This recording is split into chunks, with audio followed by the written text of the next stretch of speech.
So my name is Yarima Karama, and I'm an author.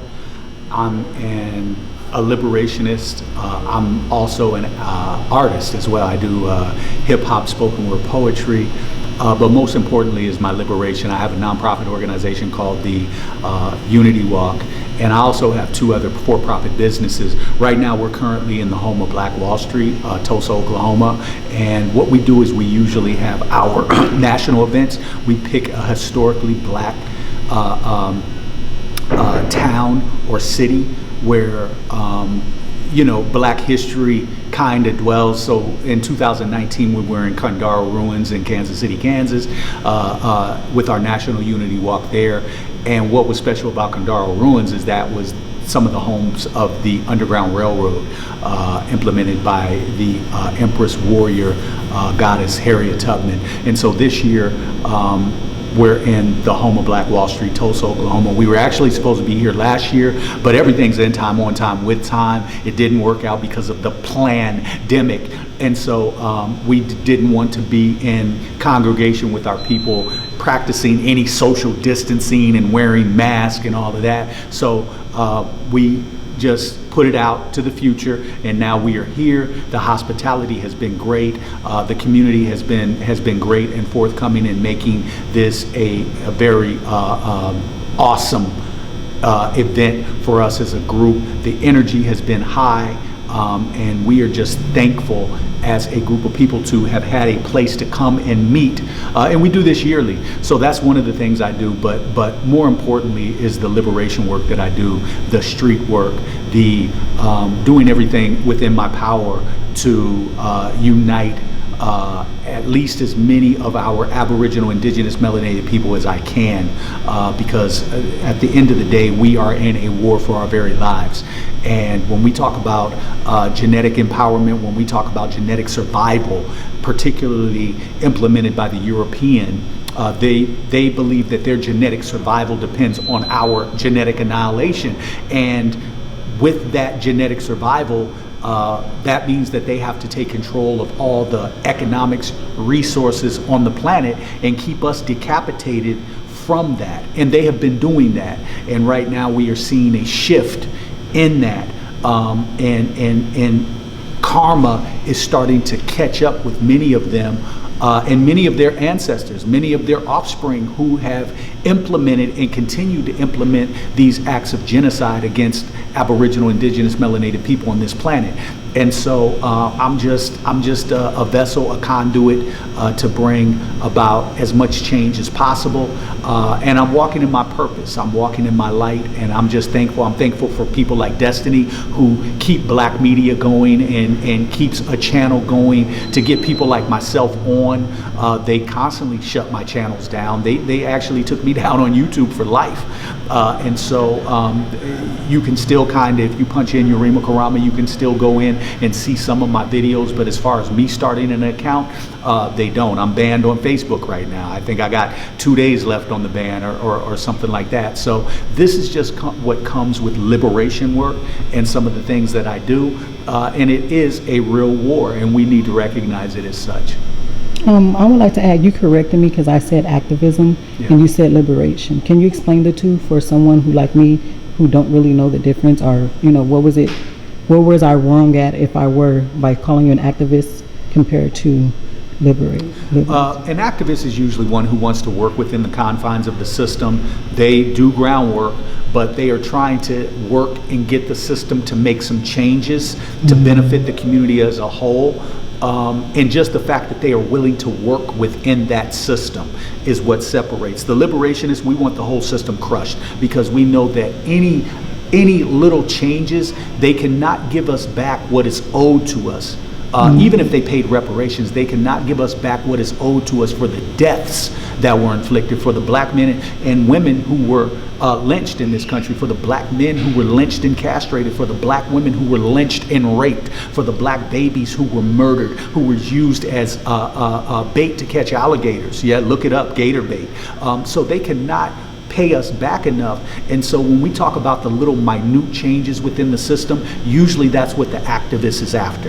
The activist wants that little change. They want basically white people to feel sympathetic enough to say, you know what, we feel bad, we made some mistakes. Here, we're going to give you a few of these crumbs. A liberationist, we understand, because we are right on line with revolutionaries.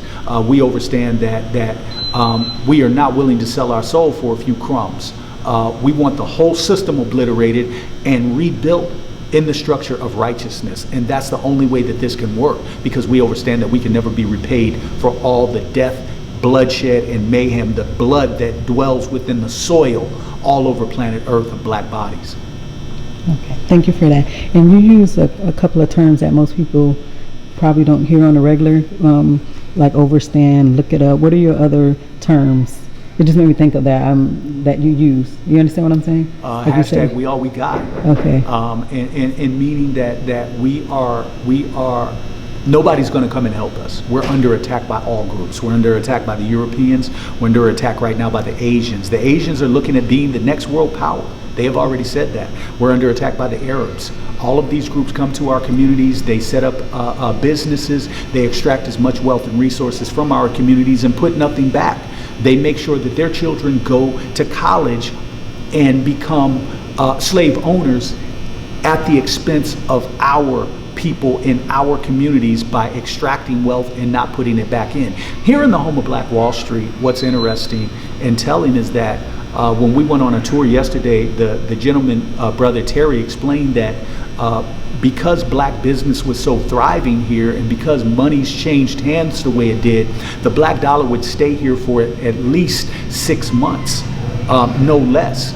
But since that time, the black dollar now stays within the confines of the black community for 6 hours or less. And that is just a symbolic of the European dominance and stronghold that they have economically over our people. And now the Chinese are trying to step in, and they're not trying, they're actually stepping in to take their place. We are seeing massive death rates for the Europeans, negative birth rates since the early 2000s. And so that karma is touching them now.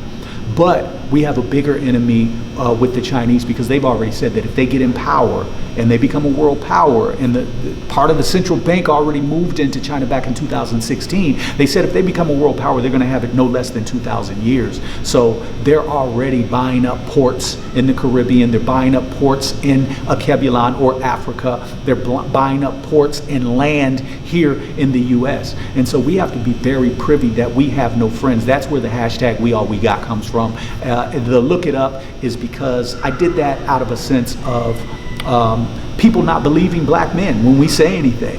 So my thing is, look it up, do your investigation. We're holding, we have these handheld computers within our reach. Everybody's got a handheld computer in their hand, so use it for what it should be used for. If you don't believe the information that I give, look it up. Okay, I remember a couple of years ago, this is why I'm so honored. I've been in contact just a bit for a couple of years, but I remember when I interviewed you a couple of years ago for my program, your background hasn't always been easy. What made you take the proper steps to get to the type of person or leader that you are today? Unfortunately, or what made you wake up? Or unfortunately, I had to go through the prison industrial complex, but it was probably the best experience that I needed. One thing that the ancestors will do is that if they're trying to get you to walk in your purpose, sometimes they have to sit you down. Mm-hmm. And in my case, they sat me down in the prison industrial complex. But within sitting me down, I was able to really gravitate to and learn from some very revolutionary brothers who poured all that they could into me. Because they felt that I had a greater purpose as well.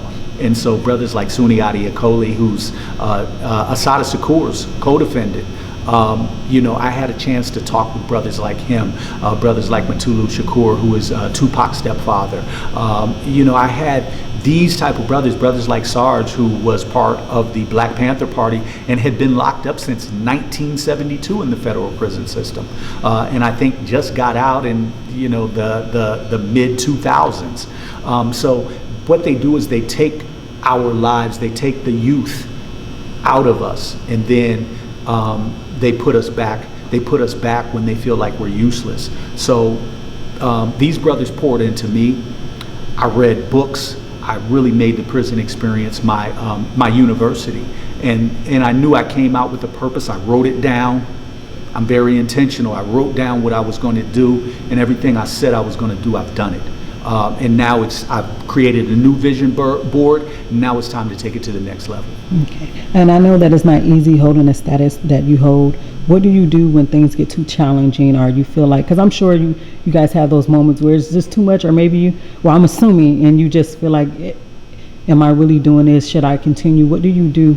You're making that look. Do you ever feel like that or no? Yes, absolutely. Oh, okay. So like, what do you do when you feel like those low moments, or you doubt yourself to like, what am I doing? It's not worth it. I'm not getting the feedback that I wanted. What do you do to cope with those situations? Meditate. I'm an introvert.